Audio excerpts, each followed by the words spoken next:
selamat sore teman-teman semua.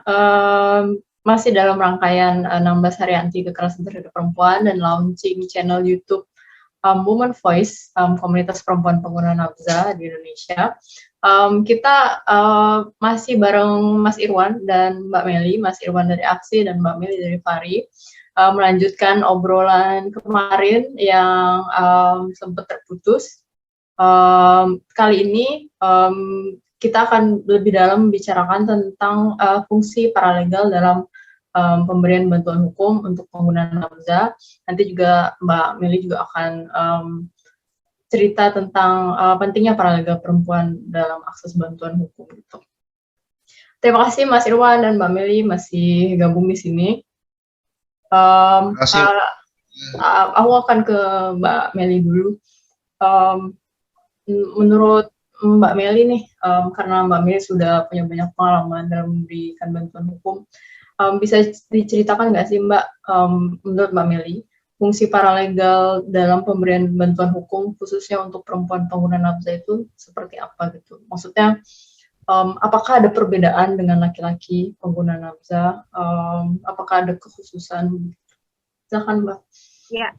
Kalau selama ini memang ada perbedaan jelas ya ketika mendampingi teman-teman perempuan pengguna nafza sama teman-teman yang laki-laki gitu. Yang pertama ketika mendampingi memberikan informasi ya pertama. Jadi pendekatan yang saya lakukan di sini sebenarnya tidak hanya ketika terjadi penangkapan, tetapi sebelum terjadi penangkapan beberapa teman-teman yang saya tahu mereka masih bergelut dengan dunia adiksi, dunia nafsa gitu. Saya akan lakukan pendekatan memberikan informasi bahwa lu sebagai perempuan ketika one day ini misalnya ya amit-amit gak usah kejadian gitu kan, tapi ketika misalnya lu harus berhadapan dengan hukum, hal pertama yang harus lo ketahui adalah hak lu sebagai perempuan. Pertama ketika lo digeledah lo nggak boleh ya contohnya seperti itu, lo nggak boleh digeledah sama aparat yang bukan perempuan. Nah, itu karena pernah terjadi gitu ya, dan hal-hal yang seperti itu yang sebenarnya itu simple tapi itu sangat penting diketahui oleh teman-teman perempuan gitu. Jadi hak-hak mereka terkait dengan status mereka sebagai perempuan tuh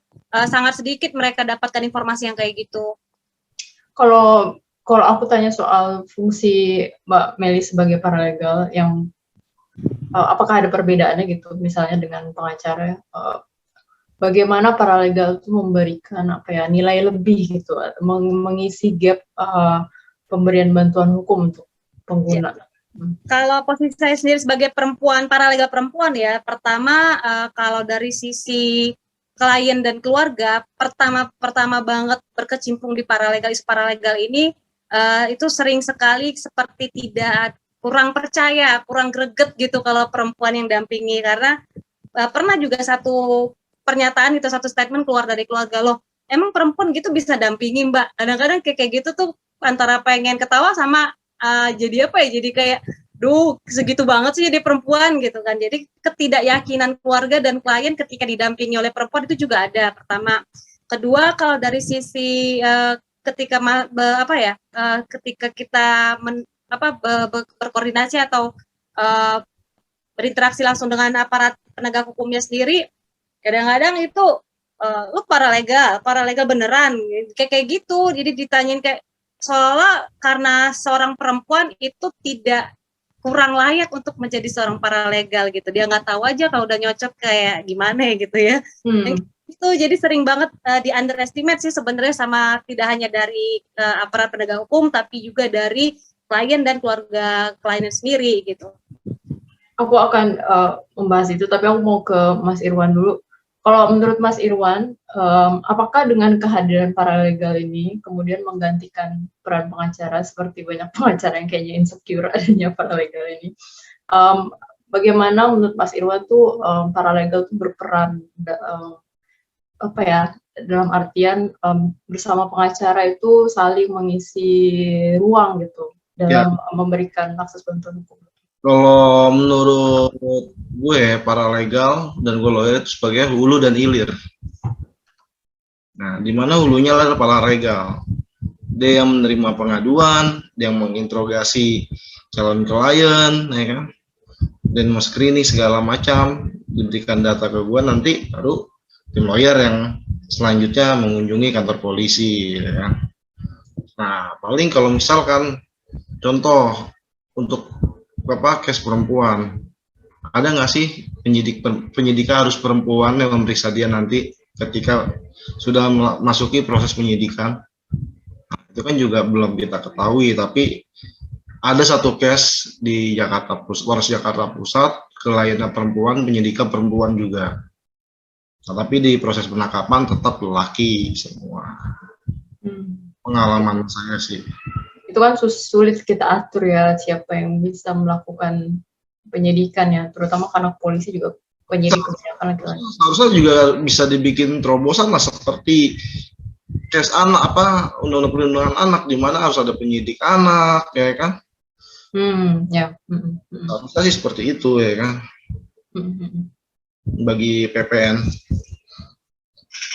Berarti memang paralegal dan lawyer nih harus saling berkesinambungan, saling memberikan manfaat, saling memberikan kontribusi yang saling mengisi gitu. Dimana kalau saya pribadi tanpa adanya paralegal mungkin saya juga belum tentu bisa menguasai case dari awal, ya kan? Ya. Nah, mungkin ya komunikasi sama paralegal itu harus dijaga. Update apa yang dia dapat, ya kan, advice apa yang kita kasih, ya kan, begitu. Ketika paralegal ditanya oleh klien, dia tidak bisa menjawab, pasti dia akan menanya ke lawyernya, ya kan. Nah, lawyer memberi advice paralegal, dan paralegal ngasih advice dari lawyer itu ke kliennya. Iya. Nah, tadi Mbak Meli cerita tentang tantangan-tantangan yang dihadapi terutama sebagai perempuan ya Mbak ya. Nah, Mbak Meli sendiri bagaimana menanggapi bisa dibilang perlakuan berbeda, diskriminatif itu dari orang-orang? Ya, sebenarnya sih nanggepinnya pertama itu cukup membuat agak down sedikit ya, karena ya memang karena saya juga latar belakangnya bukan dari hukum, hanya karena pernah bermasalah dengan hukum aja gitu kan. Jadi sangat-sangat diragukan gitu kemampuannya. Tapi ke belakang ini sih sekarang ini udah hampir nggak ada sih yang kenal kayak gitu. Justru sekarang banyak setiap dari laporan dari misalnya kayak dari Jawa Timur tuh banyak kota gitu ya, itu ngelapornya tetap ke saya, ke Fari gitu. Jadi trust itu sudah terbangun, dan bukan harapan sih sebenarnya yang saya lakukan juga ketika ada klien-klien yang akhirnya bisa keluar tanpa harus transaksional, itu semacam batu estafet, saya akan ajarkan lagi, kemudian mereka juga belajar lagi. Jadi minimal ketika mereka tahu ada kasus serupa gitu, perempuan sih yang saya fokusin banyak memang, jadi mereka belajar ketika mereka tahu kasus, walaupun mereka tidak mau mendampingi, tapi saya akan memberikan asistensi juga sedikit, seperti batu bukan batu sih, seperti tongkat estafet jadinya ketika saya jadi tetap nggak keputus gitu, karena kan skop kota itu juga terlalu luas ya, jadi nggak bisa saya sebentar di sini, sebentar harus ke Malang, sebentar harus ke Blitar gitu. Jadi itu yang sebenarnya memicu juga sih, memotivasi saya ketika saya merasa tidak diberikan kepercayaan bahwa perempuan juga bisa melakukan pendampingan hukum gitu. Itu jadi semacam motivasi sebenarnya. Ya, sudahlah paralegal ya, dalam artian belum semua APH mengakui gitu, walaupun tidak ada undang-undang. Ada case terbaru Arinta di PN Cibinong, ketika kita memasukkan di surat kuasa paralegal, kita masukkan semua di situ namanya, dan di surat kuasa itu kita tulis juga advokat serta paralegal dari Lembaga Bantuan Hukum Yayasan Aksi Keadilan Indonesia. Wah, itu disuruh dicoret sama hakim. Berarti kan perspektif hakim ini gimana ya memandangnya, ya kan? Hanya lawyer aja yang boleh ada di surat kuasa. Harus SH ya? Iya, terlepas dari SH ya, license lebih ke license. Berarti kayak misalnya gue nih kan belum ada license nih, berarti nggak bisa ya? Nggak bisa untuk sidang, tapi ya, namanya masuk di surat kuasa nggak masalah, ya kan? Nah, gue ada sedikit perdebatan saat itu. Nah, kenapa paralegal kita masukkan di sini? Karena untuk kebutuhan di proses tahap 1, ya kan? Ya. Itu perdebatan di situ. Oh, tapi di persidangan tidak bisa itu, mohon maaf segala macam. Ya ampun. Beda-beda juga ya, berarti ada yang bisa, ada yang enggak gitu ya. Ada juga gue nemu case juga di Bandung, di balai, pen balai. Jadi nama orang itu nggak ada di kuasa, lagi sidang, gue minta izin sama majelis, tolong diizinkan tidak paralegal kami duduk di kursi kuasa hukum untuk menjadi notulensi, dan itu diberikan kebijakan sama hakim. Ya. Sangat bergantung personal hakimnya juga ya. Tapi ya poin bagus sih, kayak ini sesuatu, kalau Mahkamah Agung kan institusi yang jauh lebih rapi dibanding aparat penegak hukum yang lain, jadi sesuatu yang bisa kita bicarakan gitu sama Mahkamah Agung, bahwa pentingnya peran paralegal di persidangan, bahkan untuk notulensi gitu misalnya Mas ya. Ya. Gitu. Nah, terakhir di sesi ini, nah menurut Mas Irwan, apakah penting gitu punya paralegal perempuan atau lawyer perempuan untuk memberikan pendampingan ke pengguna nafsa, atau sebenarnya laki-laki cukup, yang penting punya pemahaman isu perempuan gitu, misalnya kekerasan berbasis gender? Menurut saya pribadi sangat penting, amat sangat penting, karena yang itu pelapor itu yang datang itu ibu dari seorang tersangka yang berhadapan dengan hukum, ya kan? Nah, pasti dia kan akan cerita sedih gimana. Itu peran paralegal perempuan lah, perannya di situ untuk bisa menenangkan emosional si pelapor ini, ya kan, dan sedikit dan sekaligus memberi edukasi, ya kan? Nah, untuk lawyer pun juga sama, lawyer perempuan juga perlu itu untuk di persidangan ketika terdakwanya itu perempuan. Oke, kalau menurut Mbak Meli gimana? Ya, sepakat dengan yang disampaikan sama Mas Irwan ya.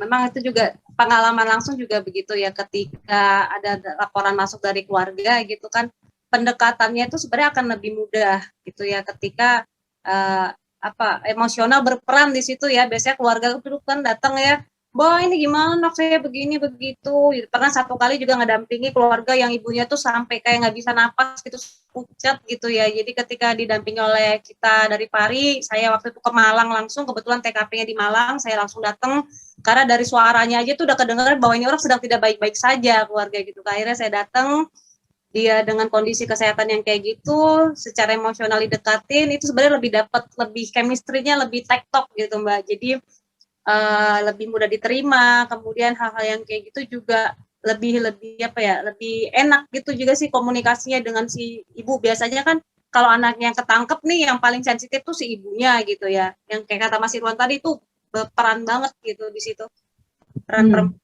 Ya, dan di satu sisi juga biar si lawyer ini fokus untuk pembelaan, ya kan, dan untuk hal-hal di luar konteks tindak pidananya, peran paralegal ini nih yang untuk mengisi, ya kan, untuk berkomunikasi dan menjalin emosional ke si keluarga.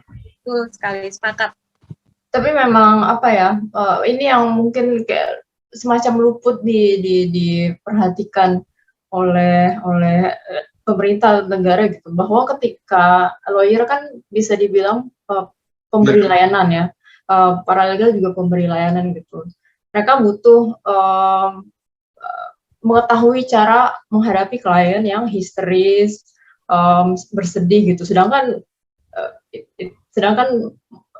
most of the time nggak dilihat sebagai sesuatu yang penting gitu. Biasanya yang dibekali hal-hal seperti itu cuma pekerja sosial atau konselor gitu ya. Padahal ya lawyer juga punya kebutuhan itu gitu.